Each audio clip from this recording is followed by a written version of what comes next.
This is Sanjana Gupta और आज से आपके 12th क्लास का जो एक्सप्लेनेशन है हर एक चैप्टर का, हर एक पोएम का, मैं स्टार्ट करने वाली हूँ और आप इस चैनल से बहुत सारा बेनिफिट ले सकते हैं। तो please subscribe this channel, like and share the video. So let's start. आज का सबसे पहला चैप्टर जो है वो है एस्ट्रोलॉजर्स डे। ठीक है, ये सबसे पहला चैप्टर है आपके इंग्लिश युवा भारती का। तो इसका एक्सप्लेनेशन मैं आपको पूरा दूंगी हिंदी में। तो आपको क्या करना है, ये वीडियो देखकर एक बार उस चैप्टर को रीड कर लेना है एंड देन आपका वो चैप्टर बिल्कुल रेडी हो जाएगा। ठीक है, ये एक्सप्लेनेशन सुनने के बाद everything will be clear. Have trust. So let's start.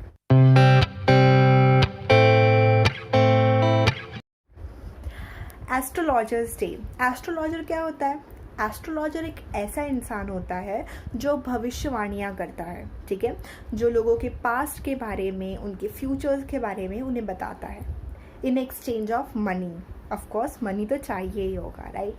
तो यहाँ पे ये एक स्टोरी दिया गया है आपके बुक में, जहाँ पर एक एस्ट्रोलॉजर का जिक्र किया गया है। ठीक है, ये एस्ट्रोलॉजर कैसा दिखता है, कहाँ बैठता है, क्या काम करता है, किससे मिलता है, इसकी स्टोरी क्या है, ये सब कुछ बताया गया है आपके इस चैप्टर में। ठीक है, तो हम अभी स्टार्ट करते हैं अपना जो भी स्टोरी है। ठीक है, ये जो एस्ट्रोलॉजर है ये कैसा दिखता है ये पहले पैराग्राफ में बताया गया है। तो ये जो एस्ट्रोलॉजर है ये एक पगड़ी बांधा हुआ है। ठीक है, उसने एक सैफ्रॉन कलर का, यानी कि आप बोल सकते हैं ऑरेंज कलर का पगड़ी बांधा हुआ है। ठीक है, और उसके माथे पर सैक्रेड ऐश है। सैक्रेड ऐश क्या होता है? जो राख होती है ना, जो बाबा लोग लगाते हैं, ऐसा वो उसके फोरहेड पे ऐसा लगा हुआ है। ठीक है, और उसकी आईज जो है ना वो बहुत ज़्यादा बोलते हैं ग्लीम कर रही हैं, मतलब शाइन कर रही हैं। ठीक है, और उसकी मूंछ भी बहुत बड़ी बड़ी हैं। ठीक है, तो उसका ये पूरा जो भी उसका जो अपीयरेंस है, ठीक है, और उसके पास एक बैग है जिसमें उसके पास बहुत सारा चार्ट्स है, कौड़ी शेल्स है। कौड़ी पता है आपको क्या होता है? वो शेल्स जो होते छोटे छोटे, जो वो लोग फेंकते हैं और बताते हैं कि तुम्हारा भविष्य ऐसा होगा या तुम्हारा पास्ट ऐसा था वैसा। तो ये सब उसके पास सब कुछ अवेलेबल था। तो वो पूरा एक एस्ट्रोलॉजर था। ठीक है, तो जब लोग उसको देखते थे, उसके पूरे अपीयरेंस को, उसके सामान को, तो लोग काफ़ी ज़्यादा प्रभावित हो जाते थे कि ये ज़रूर कोई पढ़ा लिखा बाबा है, कोई बहुत ही ज्ञानी बाबा है। ठीक है, और उसकी बहुत कमाई होती थी उसकी वजह से। और ये भी बताया गया है कि जो एस्ट्रोलॉजर है ना, एक बहुत ही भीड़ भाड़ वाले मार्केट में बैठता था। एक इमली का पेड़, उसके नीचे ये बैठता था। ठीक है, और यहाँ ये जो मार्केट था ना, इस मार्केट में और भी बहुत तरह के ये वेंडर्स थे, मतलब कुछ ना कुछ बेचने वाले थे। कोई मेडिसिन बेचता था, तो कोई चुराए हुए चीज़ बेचता था, कोई बहुत ही सस्ता कपड़ा किसी भी दाम में बेचता था, तो कोई मूंगफली बेचता था। ठीक है, एक आदमी जो मूंगफली बेचता था, उसके बाजू में हमारा एस्ट्रोलॉजर जो है वो अपना सामान लगाता था, अपना बैठता था वो। ठीक है, तो जो ये जो वेंडर है, जो मूंगफली बेचने वाला, इसके बारे में भी जिक्र किया गया है आपके चैप्टर में। जो बताया गया है कि ये जो वेंडर है, ये मूंगफली बेचने वाला, ये क्या करता है कि अब रोज़ अपने जो मूंगफली थी उसकी फ्राइड ग्राउंडनट नाम दिया गया है। तो ये अपने मूंगफली को रोज़ अलग अलग नाम देता था। जैसे कभी कहता था कि बॉम्बे आइसक्रीम है, तो कभी कहता था कि दिल्ली आलमंड है, कभी कहता था कि राजाज डेलिकेसी, ये सब नाम देता था। ये ऐसा क्यों करता था पता है? क्योंकि ना ये लोगों को अपनी तरफ अट्रैक्ट करना चाहता था। ये सब नाम देके, आइसक्रीम, राजाज डेलिकेसी, तो लोग काफ़ी ज़्यादा उससे अट्रैक्ट होते थे कि भाई ऐसा क्या है। तो बहुत सारे लोग उसके सामने भीड़ लगाए रखते थे, गर्दी करते थे। ठीक है, तो क्या होता था कि एस्ट्रोलॉजर उसके बाजू में बैठा हुआ रहता था, तो बहुत ज़्यादा लोग वहाँ से वो जो वेंडर के पास से एस्ट्रोलॉजर के पास भी आ जाते थे। तो एस्ट्रोलॉजर की भी काफ़ी अच्छी कमाई हो जाती थी। ये वेंडर है ना, जो मूंगफली बेचने वाला, ये फ्लेयर गन का भी इस्तेमाल करता था। तो बहुत ज़्यादा भीड़ होती थी इसके पास, और उसकी वजह से हमारे एस्ट्रोलॉजर को भी फ़ायदा हो जाता था। तो एस्ट्रोलॉजर के बारे में आगे इस कहानी में बताया गया है कि ये एस्ट्रोलॉजर ना अगर इसके स्टार्टिंग करियर में देखा जाए तो ये कभी एस्ट्रोलॉजर बनना नहीं चाहता था। वो तो बहुत ऐसे गलती से ये एस्ट्रोलॉजर बन गया, ठीक है, कुछ रीजंस की वजह से एस्ट्रोलॉजर बन गया। फिर बताया गया है कि ये एस्ट्रोलॉजर जो है ये गेस बहुत करता है, ठीक है, ये गेसिंग पे काम करता है।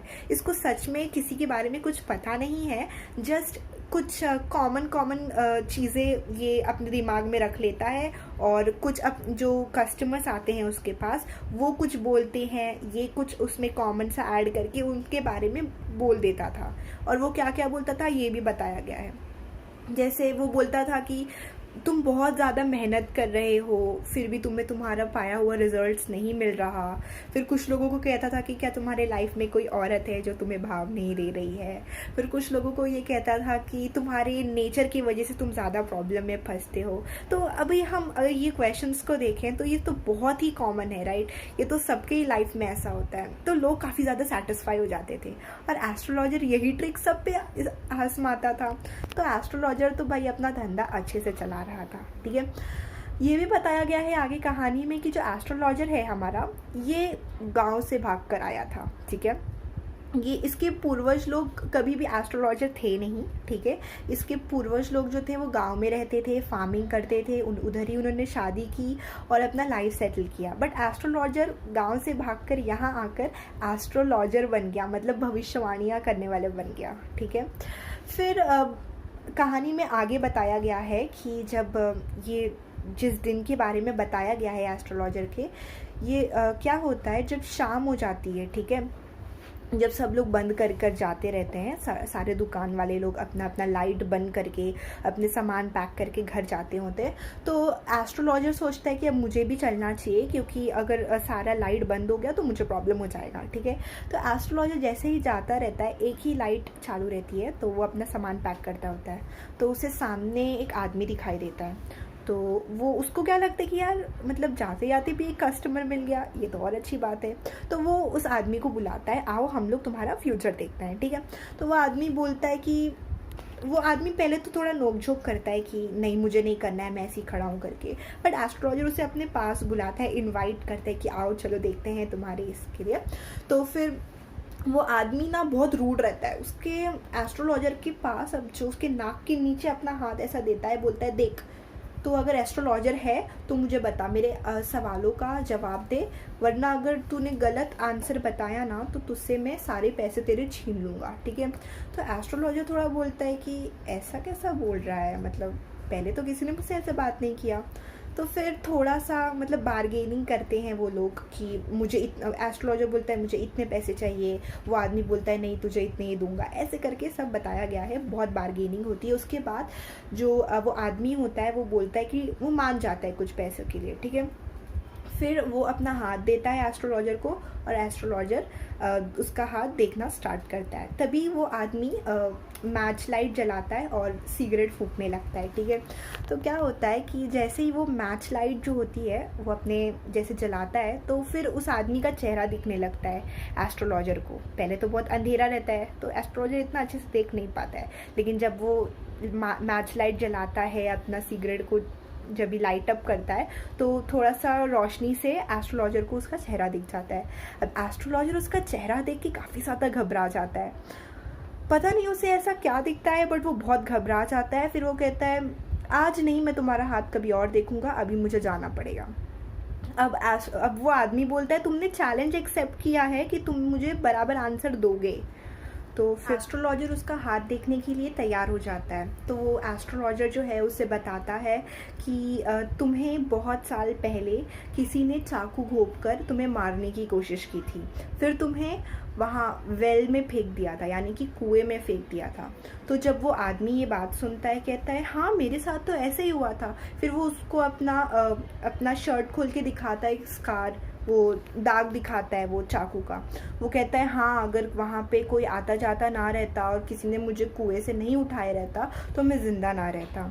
तो एस्ट्रोलॉजर और बोलता है कि मतलब एस्ट्रोलॉजर फिर यहाँ पे चुप हो जाता है। फिर वो आदमी बोलता है कि अच्छा ये बताओ कि अब मुझे जिस आदमी ने मुझे मारा है वो मुझे कहाँ मिलेगा।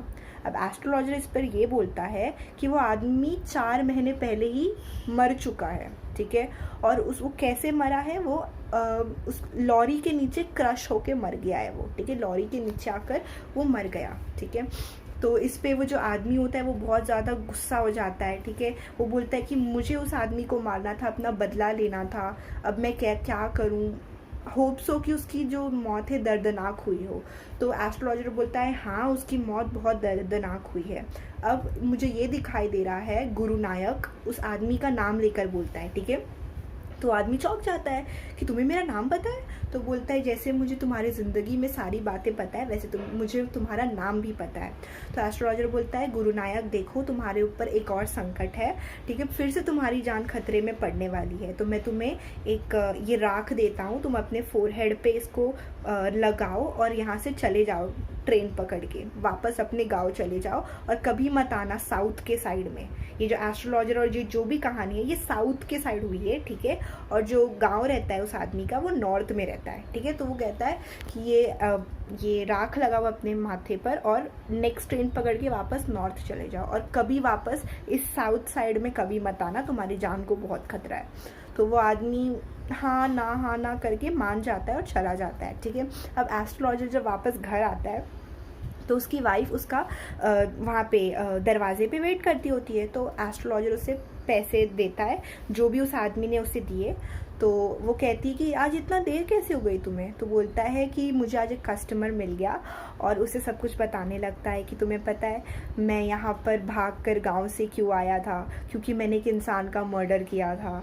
एक इंसान को मैंने चाकू घोंपकर उसे कुएं में फेंक दिया था और अपनी जान बचाने के लिए मैं भागकर शहर आ गया और यहाँ पर अपना आइडेंटिटी चेंज कर लिया, अपना हुलिया चेंज कर यहाँ पर एस्ट्रोलॉजर बनकर तुमसे शादी कर यहाँ पे रहने लग गया ताकि मुझे कोई कभी ढूंढ ना पाए, ठीक है। और जो आदमी आज मुझे मिला, जो भी कस्टमर आज मुझे मिला जिसने मुझे ये पैसे दिए हैं, उसी को मैंने मारने की कोशिश की थी।